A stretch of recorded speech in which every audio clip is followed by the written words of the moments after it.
bilharzia. You would catch this from infected fresh water, and it's actually a parasitic worm that is released from snails that are in the fresh water, usually around the reeds, and you would go swimming or just have contact with the fresh water, and these tiny little parasitic worms will go through your skin. They can actually get through your skin in next to no time. Some will be through very rapidly. Others can take up to 10-15 minutes to work their way through your skin, but because they're so tiny, you can't see them, you can't feel them, you don't know you're there.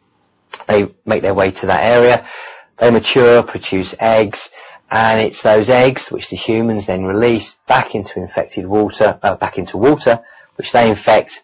The eggs move through, it's another part of the life cycle, they hatch, they will then infect a certain type of snail that's living in that fresh water.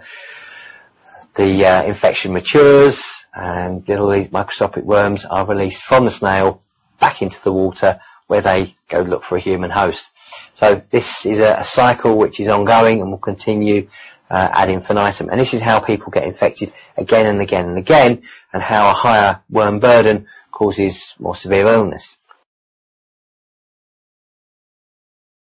Shortly after the little worm has just burrowed through your skin, you're going to have a minor allergic reaction. You're going to have an itch, a rash, a bit of redness in the area. Maybe a couple of months later, 1 to 2 months later, and this is quite indicative of the time of this. You will get a fever, chills, very often a cough, and aches and pains. Now they in themselves are very difficult to distinguish to the signs and symptoms of many other illnesses that you would have exposed to, but the 1 to 2 months after is indicative of schistosomiasis if you actually get these. And these worms will infect different parts of the human. Sometimes it will be liver, sometimes it will be intestines, sometimes bladder, and obviously that in turn will cause different signs and symptoms. And what tends to happen is not a reaction to the worms, but it's actually a reaction to the eggs that the worms are producing, and it's an allergic reaction. If you've been in an area that's been infected, you should go for a blood test after you get back, so that you can get a positive blood test. It's very easy to treat. Depending on what type of worm you've got, you'll be given a different dosage of usually the same drug. But it's generally very well tolerated, and treatment can be complete. You don't wash in contaminated water, you don't shower, and you don't swim in it.